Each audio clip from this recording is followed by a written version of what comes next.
Uma grande mentira contada por Lula ajuda o grupo terrorista Hamas no conflito contra Israel. No dia 26 de abril de 2023, em uma declaração à imprensa na sua viagem a Madrid, capital da Espanha, Lula disse isso.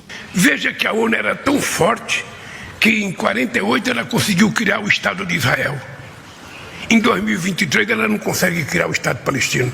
Essa afirmação foi repetida por ele outras vezes esse ano e se trata de uma mentira. E agora eu vou explicar o porquê. A ONU fez uma proposta de partilha desse território em 1947, em que israelenses e palestinos ficariam com territórios quase que com a mesma área e Jerusalém seria uma cidade de domínio internacional. Os israelenses aceitaram essa proposta, mas os árabes, os palestinos, não aceitaram. E essa não foi a primeira vez que houve uma tentativa de partilha desse território. Em 1937, a Comissão Peel, criada durante o mandato britânico na Palestina, propôs uma divisão em que os palestinos ficariam com 80% do território e os israelenses com 20%. Os judeus, os israelenses, aceitaram a proposta. Os palestinos não aceitaram. Voltamos então a 1947, a segunda proposta de partilha. Em meio a um contexto de um recente fim da Segunda Guerra Mundial, em que 6 milhões de judeus foram assassinados pelos nazistas e a inviabilidade do mandato britânico continuar gerenciando o conflito na região, a recém-criada ONU ficou incumbida de resolver a questão. No final de novembro de 1947, a ONU aprovou uma proposta, Israel aceitou e os palestinos não aceitaram. Aliás, os países árabes, a Liga Árabe, formada por Egito, Síria, Líbano e Arábia Saudita, não aceitaram a proposta e ainda declararam guerra aos israelenses. Foi em meio a essa guerra árabe-israelense que, em 14 de maio de 1948, o líder judeu David Ben-Gurion declarou o Estado de Israel como independente. E imediatamente os países árabes, inclusive, declararam guerra ao recém-criado Israel. Em 1967, com a Guerra dos 6 Dias, Israel conquistou e assumiu o controle dos territórios da faixa de Gaza e da Cisjordânia. Em busca de um acordo de paz, Israel ofereceu devolver esses territórios para que eles fossem usados para a criação de um novo Estado palestino. Essa foi a terceira proposta de partilha do território. A Liga Árabe respondeu então com os famosos 3 nãos. Não para a paz com Israel, não para o reconhecimento de Israel e não para negociações com Israel. A quarta proposta para a partilha do território foi em 2000, quando o primeiro-ministro israelense Ehud Barak, o presidente da Autoridade Palestina Yasser Arafat e o presidente dos Estados Unidos Bill Clinton se reuniram para tentar negociar um acordo. O primeiro-ministro israelense ofereceu toda a faixa de Gaza, 94% da Cisjordânia e ainda metade de Jerusalém para que fosse a capital do novo Estado palestino. Yasser Arafat recusou a proposta e ainda iniciou a segunda intifada, uma guerra que durou até 2005. Houve ainda uma quinta proposta, feita em 2008, que além de recusada pelo presidente da Autoridade Nacional Palestina, Mahmoud Abbas,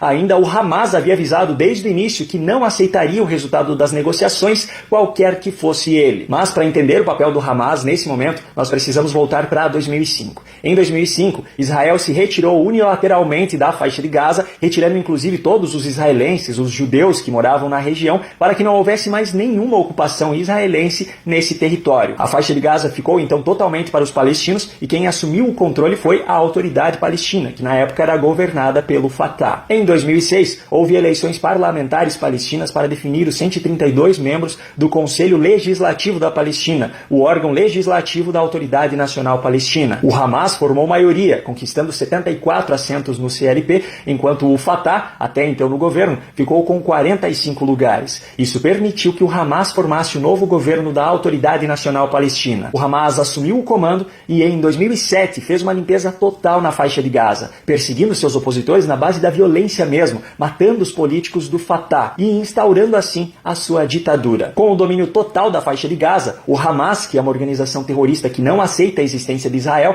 passou a usar então esse território como base para atacar Israel, bombardeando o território israelense, sequestrando pessoas, etc. Diante dessa situação, Israel fechou então a fronteira para evitar esses ataques, ou pelo menos para dificultá-los, o que é óbvio, qualquer país faria. Só que isso fez com que a narrativa de que a faixa de Gaza é a maior prisão a céu aberto do mundo fosse construída, dando assim um falso argumento àqueles que de forma completamente ignorante defendem os ataques terroristas feitos pelo Hamas. Essa narrativa mentirosa, no entanto, ignora o fato de que em períodos de normalidade, cerca de 20 mil palestinos cruzam a fronteira diariamente para trabalhar em Israel e mensalmente cerca de 8 mil caminhões também entram e saem por essa fronteira. E também ignora o fato de que a faixa de Gaza tem uma fronteira de cerca de 12 quilômetros de extensão com o Egito. E mesmo o Egito sendo árabe e muçulmano, assim como os palestinos, essa fronteira também é fechada, pois o Egito sabe muito bem como é a atuação do Hamas e não quer lidar com esse problema. Então, por razões muito óbvias, a faixa de Gaza é um território com fronteiras fechadas, mas não por culpa de Israel e nem do Egito.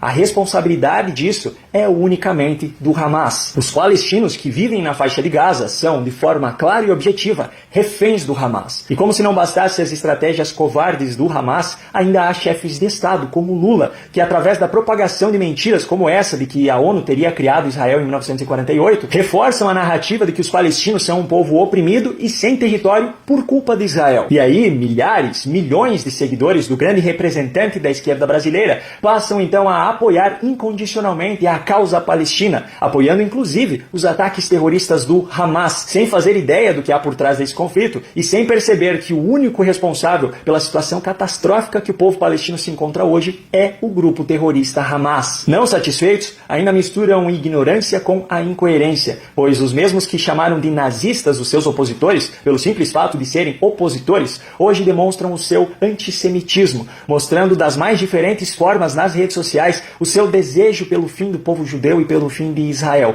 E ainda por cima, sem se dar conta ou sem admitir que isso é discurso de ódio.